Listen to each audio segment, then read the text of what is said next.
And so, I wanted to catch up with you guys. This microphone looks kind of dark here, doesn't it? Is the sound working? Let me know if the sound's working. We got the chat feature going here because we just finished a Real America's Voice update. So that's when we do the secular news and views, and we cover that aggressively for 1 hour. Follows Steve Bannon's War Room on Real America's Voice. But I wanted you guys to know about it because there's you can download the app and they have a chat feature, and the chat feature you can comment on, and I think you guys ought to be in that. They have, like, I don't know, 20 million, like I said, downloads of Bannon's program before ours comes on. But I believe that you and this audience watching this on like YouTube and Facebook and as podcasts, you all with that Real America's Voice Saturday program at 11 a.m. Central Time, you guys joining in the conversation, I believe, are an important part of this populist movement that is the only hope that America has to be taken back from the brink of communist self-destruction, which is the course we're on. It seems to me more and more that what is taking place in America is a lesson in choices and consequences. And you got to figure this, that when you have half the population voting for these policies that we're living with in the Senate and half the population voting for these in Congress, that it's inevitable that we should be asking ourselves, maybe America needs an object lesson of the root and the fruit of its problem. Now, that doesn't mean that they're going to know what it is, because obviously, with every shooting, it's going to they're going to blame you for it, and with everything that goes bad. But after a while, I don't expect the Washington D.C. and the media and the academic crowd at the mind molders of culture, at the gates of influence. I don't expect them to be the first converts. I expect the 48% of the average America out there that's under the influence of them to start to question their sanity. And it's just the threshold of pain, I'm afraid, is going to increase. And in the meantime, there is a third great awakening that has already begun. And that third great awakening has already started. And as it's beginning to build, as the crescendo is building, we're seeing the early signs. And I want you to know where those signs are. The first is the election reform is taking place. There's the investigation going on in Arizona now of ballots. I think it's 2 million ballots there that are being forensically evaluated, and the software machines that have been at the center of this controversy are being looked at. So Brian Kemp has been reeling from the backlash in Georgia, from the frustrated populist movement over the way that Georgia basically allowed themselves to get set up by Stacey Abrams to lose the vote and to screw up their vote. And so they have made radical changes, so much so that Donald Trump has even come out and spoken in terms of the great, progress they're making, because he is warned that if there isn't electoral integrity that takes place in Michigan, Wisconsin, Pennsylvania, Georgia, in Arizona, and in those swing states particularly, that communism is coming. He just flat out throws it out there, communism. And I'll tell you something, it bothers me that that word communism is being thrown around, because we don't even know what communism we are.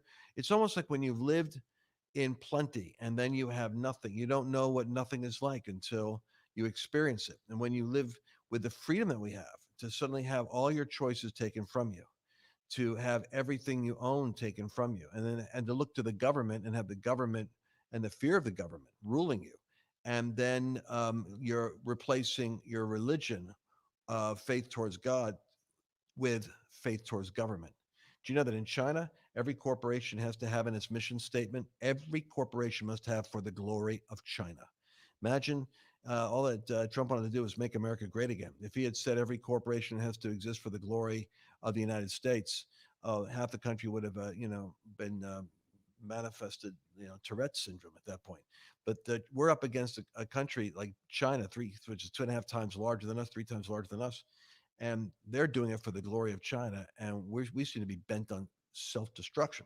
So the awakening is very important. It starts with electoral reform. It starts with the Reformation dialogue going on in the churches, and it's beginning to happen because people are going to have to take their their position on what kind of country are they going to have. We're having a reformation, really, is a question happening in America on what kind of a country do you want. And I think what we're learning now is the choices and consequences we get, and what kind of country we end up with the wrong choices. So this is a particularly powerful moment in clarifying during the fourth turning what's happening in America. But Arizona is going through its reform and its own political awakening. Georgia is going through its realignment right now, and the the uh, the global situation. We covered this in Real America's Voice, but I just want to cover two things that I didn't get in the broadcast because we ran out of time. So you're getting the two bonus features we didn't have time to get into, and one of them is Senator Manchin in West Virginia. As you know, that what Democrats want to do is they want to remove the ability of the Republicans to do a thing called a filibuster. A filibuster is basically a way of tapping the brakes when there isn't widespread consensus in America in the Senate, as divided as they are 50-50. You don't suddenly ram on the other 50% of the country policies that are totally revolting to them. You have to find a way of negotiating a middle road. That's what diplomacy and politics is. But with the Democrats, they want to take total power, destroy their enemies, and basically eradicate all opposition. It's a spiritual thing. It is the communist totalitarian impulse. So the Senate is the brakes on that is the filibuster. Unfortunately, because of what happened in Georgia, we had temporarily Senate seats we should have had. We lost that balance of power where we would have had like one seat up, and we could have held a margin of control over the destiny of the nation. Now we forfeited that. And what you have is the Democrats wanting to eradicate the filibuster. We are relying on two Democrats, Senator Sinema in Arizona and Senator in West Virginia, Joe Manchin. The problem is Joe Manchin's never been reliable, and for that matter, no Democrats are really used to breaking rank. We got them, we got guys like Mitt Romney that will impeach their own party. They don't do that as a habit on the left. So what struck me as news you'd want to know about that I'm surprised nobody's talked about is that Senator Manchin just had a payoff, and call it what you will, that his wife Gail was just made the co-chair of a federal commission post. I guess it's a commission post of 13 states that look at economic development. I'll tell you what, we ought to do an inventory sometime. In addition to the $1.9 trillion of porculus that just went out to bail out failed states. I'm talking in this microphone like it makes a difference. It doesn't make a difference. Can you guys hear me? I just realized I have a microphone on. You guys, can you hear that?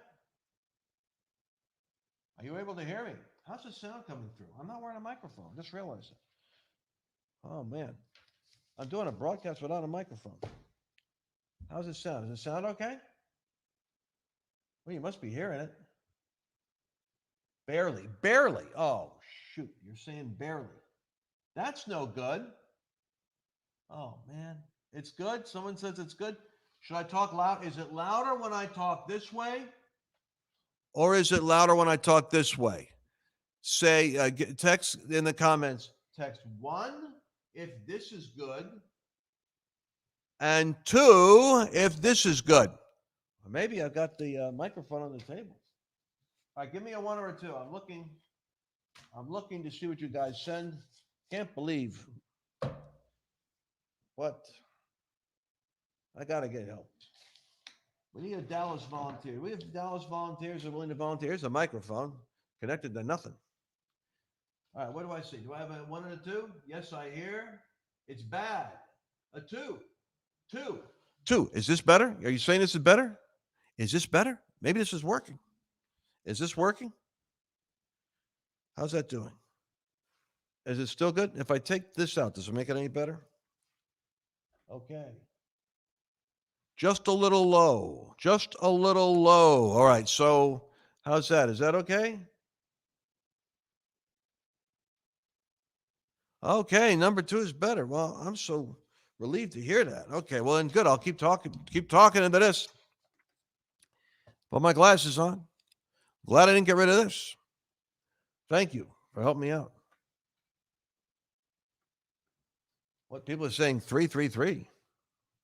Well, I didn't give you a 3. There's no 3 option. It's 1 or 2. This is 2. We're okay now? 2's working. Oh, I don't know how it could be working. Anyway, it's working. I'm not going to complain. What I was saying is Manchin's wife just got given a federal post. What do you think the Democrats are doing? They're paying off him because they need his support to break the filibuster.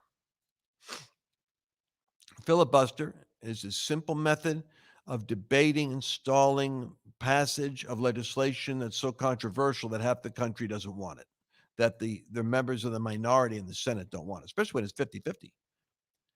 And then they have to break it to go to cloture. I hate the word cloture. It sounds like blood clot, but it's cloture, which is the Latin word for to close out in advance. So if they want to go to a vote, they have to have 60 votes. There's only 100 people in the Senate. You got to have 60 to end the debate. Then you go to vote.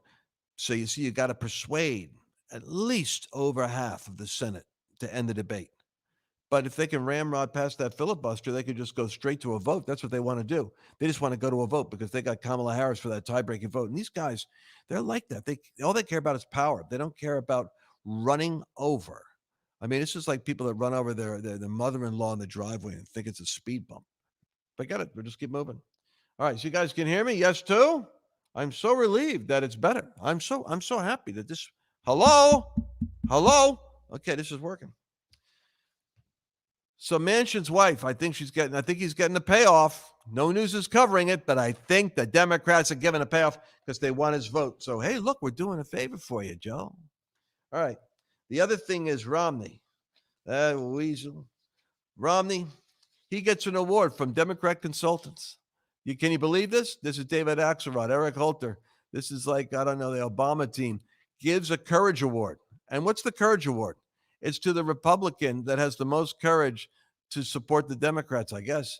And what kind of a knucklehead wants to get this award and is proud of it? That's like me getting an award for being the best communist China promoter in the United States. That's not an award I want. Romney is so happy to get the award, the Courage Award. He gets the Courage Award because he had the courage to be the first U.S. senator in American history to try to impeach his own president and destroy his own party. Oh, boy, what an achievement. Anyway, and he's proud of it. Utah can't stand him. Listen, I'm telling you, they can't wait to get rid of this guy. I'm telling you.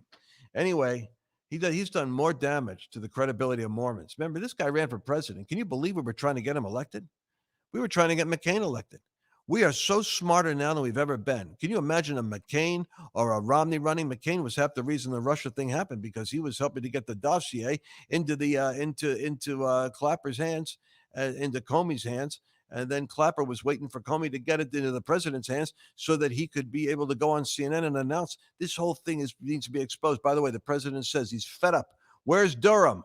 Forget about where's Hunter. Where's Durham? Where the heck is the guy with the beard and the intense Barney googly eyes? Where is that guy from Connecticut? We had all of our hopes on him doing this probe. Let's wake him up and get him out of bed. Durham probe. When the Democrats want to do a probe, within 6 months, boom, they got a Mueller report. Everybody's fixated, Russia. When we try to find out who is behind the Russia, it takes us 6 years. Anyway, Mitt Romney, I want to give you this quote. This is a quick broadcast. Go to Real America's Voice because the serious broadcast is there. We don't do this kind of shenanigans on that show. But here's what he says. Romney's vote created some enemies in his own party, but here's what he says. I sleep well because I know that I did what my conscience told me was the right thing to do. That's what he said. That's what he says. He says. I think what he said was I sleep well because of Mike Lindell's pillows. Mike Lindell's pillows. We love Mike Lindell. I'm going to get Mike Lindell on my show right here. Do you know what Mike Lindell is so great at? Mike Lindell is a genius, and he's taking on everybody. He's taking on the software people. He's taking on Electrify. He's taking on everywhere. Boom, this guy is like a superhero. You got to support this guy. He's got slippers now. That's why I want to get him on the show because I think I've had it with the pillows already. I think every American should get his pillow just to stop the commercials on the pillows. But I like the guy, so I don't want to say that. But then the sheets. Remember the sheets, the Gaza sheets that come from Egypt? There's a great advertising thing because the Middle East, Christians especially, we're getting sheets from the Middle East. And then But then that's done. How many sheets can you have? The pillows, and the sheets. But he's got it. Oh, he's great. He's a genius. He's come up with his and her slippers you can wear at night. Comfy slippers. I think I'm gonna wear them. I'm gonna wear them for my late night broadcast. Okay. So these are the two things I didn't cover before, but I gave them to you now. Senator Joe Manchin's wife. Keep an eye on the payoffs. And then the Romney of Utah is so proud to be able to get the Destroy the Republican Party award by the Democrats. And he sleeps better now that he's got Mike Lindell's slippers on. All right. That was what I wanted to cover, but you can hear it. I sure hope you can hear it because I'm going to hear it from my critics if this microphone isn't working. And Trump may visit the U.S. Mexican border. Do you know why he's been quiet? He's been quiet. If you ever want this guy to run again, if you want to see the Great Awakening go forward, you're going to have to see election integrity happen so that we even have hope of being able to vote and know the vote makes a difference. But it's starting to happen.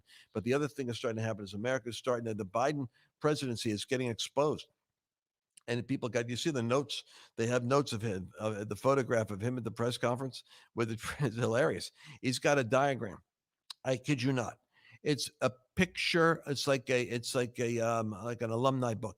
It's only like 9 reporters. It's got every reporter, what their name is, what their face is, where they work. It's a little thing. You know who they are. And then what question they're going to ask. And then it's even funnier. It's a big 1 and a big 2 and a big 3 and a big 4, which means this is the order you're going.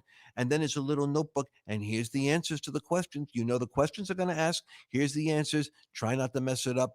And still, he was caught flat-footed and blinking and short-circuiting, and circuits are blowing out of his ears because if you got asked a question by somebody that wasn't in his game book, he was, wow, are you serious? You asking me that question?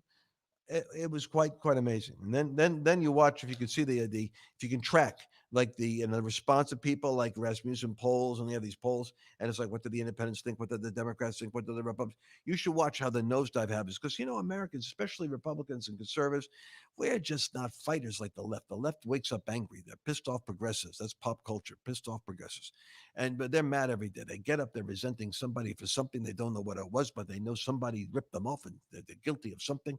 And conservatives and even Joe, they're just happy every day if the government gets off their back, if they're not being hunted, and they're just being left alone and can go to church. So here's the deal: you got the pictures of every single person, and then he gets asked a question, and the question is about North Korea. You think you know the answer? He has to find his notes. He's looking for his notes, and then he reads word for word what is there. What does it tell you? It tells you that he's actually not the president. There's a group of elites on his team. He's getting this direction from somebody else. And that should scare you because democracy is not represented by the person who's in the office. It's represented by the manipulation of the shadow government that's running Biden. And you know that, and I know that. But now the whole world is discovering it. And the pictures tell everything. So and then he goes off when they're looking at the tracking device, and then he has an opportunity to be reconciling. He has an opportunity to be moderate. He has an opportunity to live up to his reputation as a likable, congenial, old, partially senile, but still nice guy. And here's what he does. He right there tears the mask off and he makes this menacing face and this condescending, arrogant comment about Trump. This isn't like this. This guy isn't acting like someone who just fell down 3 times without even fighting somebody. This is a guy in a ring who's fallen down 3 times. He's knocking himself out, walking up a flight of steps. What does he do? He insults every Republican. He insults every conservative. He insults the 75 to 80 million people that voted for Donald Trump. He makes a deprecatory, he makes some condescending, obnoxious comment about Donald Trump, basically about you. And you could see right away he lost the whole. Obama would never make that mistake. Obama was brilliant at this. He'd be destroying you, but you think he liked you. Not so with Biden. I just heard a door open up in my office. That means I'm in trouble. That means somebody's coming by to tell me the microphone is on. All right, I better get off the air before I find out who's here. All right, I'm going to end the broadcast. I'm ending the broadcast. And you got the whole message, right? Okay. Bye-bye. I'll be reading your comments. Go to the war room. Not the war room. War room. Go to Real America's Voice and make your comments over there after you watch the news with the all the sound bites. Thank you. Bye-bye.